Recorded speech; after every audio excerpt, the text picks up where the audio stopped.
Hey there, Hamed Yazdi here from Boulder, Colorado, and in this video I'm going to talk about how to be more productive. And the reason I'm shooting this video now is because we just had a baby a couple days ago. There's the car seat. I'm actually here to meet one of my new business builders real quick, drop something off. I had some other errands I have to run, heading back to the hospital where my mom is hanging out with my wife. They're going to let her go tomorrow actually. But basically what I want to talk about is, right now I'm building my business part-time. Okay, I work about my job takes about 55 hours a week from my schedule, and now that we have a baby, it's going to be a little tough. I mean, luckily my wife can stay at home, and but there's a few things I've realized that you can build this business really effectively part-time. And actually, if you can't build it part-time, you're not going to be able to build it full-time. So stop telling yourself that, oh, if only I had more time, if only I had more time, I'd be making as much money as those big guys.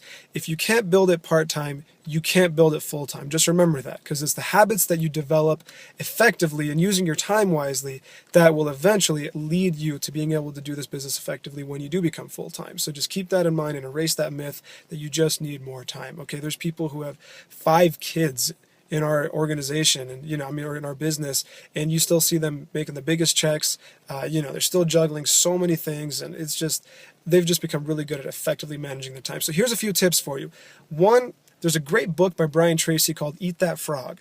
And the concept is, if you woke up every morning and you ate a live frog, then it's probably the worst thing you're going to do all day. And so the rest of your day just gets that much easier. Okay? And so what's your frog? Well, it's the ugliest task that you have to do that we always want to procrastinate. The most important one, though, that would move your business forward or whatever it is you need to do.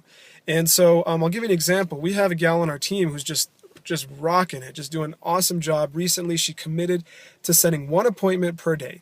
Just one appointment a day consistently, no matter what. Some days she gets it done before 10 a.m. in the morning, and then she has the rest of her day for herself. She can go to a yoga class or whatever it is that she wants to do. Some days it'll take her till in the afternoon to get that appointment. But once she's done with that, then she's effectively done the most important thing that she has defined for her business, and then she can move on to doing anything else. So determine what the most important thing is for you, and instead of postponing it and keep making all these excuses, oh, they might be asleep now, or maybe she's putting the baby to sleep, or oh, they just got back home and now they're having dinner. Just stop procrastinating. Those are all excuses so you can postpone what you're doing, and then eventually say, oh, well, it's too late now, so today's over.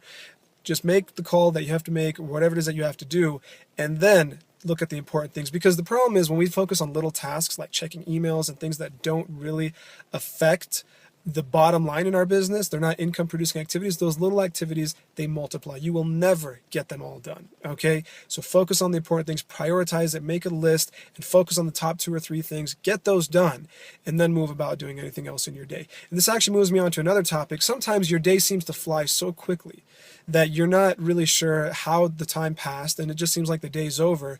This is a great concept I had learned from a very successful network marketer I had the privilege of meeting at a live event. He said, pretend that every hour is a new day. So really, you have 24 days in every day.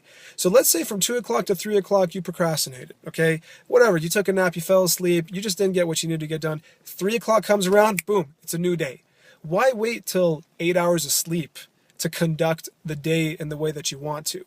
Just every hour, just look at the clock. Oh, it's a new day. I'm going to start fresh. It doesn't matter what happened. I got rejected. I got shut down. It doesn't matter. It's a new day, okay? Every hour, use that technique.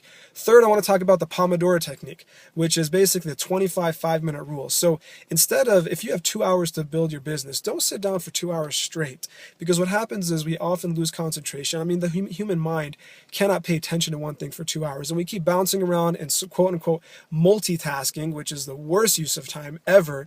Concentrate on one thing without any distractions for 25 minutes. Take a 5-minute break, and then get back on 25 minutes, take a 5-minute break, and get back. Okay, sorry about that. I was actually getting a phone call from one of my business partners in the UK as I was shooting that. I got to remember to put my phone in airplane mode when I'm shooting videos. So that's another tip right there. Make sure you're set up properly so you don't have to backtrack or not be able to use your time wisely. But so the Pomodoro technique is very effective. 25 minutes on, 5 minutes off. And what this allows you to do is it creates this new kind of increment of time, or like unit of time, where you just work in Pomodori. I believe it means tomato in Italian. You can Google the technique, but it's very effective. You'll notice that you'll be much more productive when you focus on something for 25 minutes, and then you just take a quick break, and then you can focus on it again, and it's like you're starting all over again. In other words, you have the stamina to keep going. And after about 2 or 3 of those, take a longer break and then come back and try to do that again. Now, the last tip I want to give is use the little kind of pockets of time that you have that are usually just wasted. When I'm driving, I'm usually either listening to a training call or talking to my teammates. I mean, you could be on the phone and pass by a real estate, sign and make a phone call, do a cold call right there.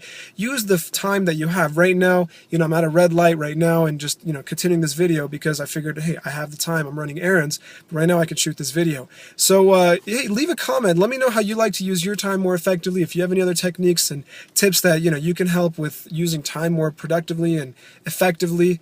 And yeah, I look forward to hearing your thoughts. Take care.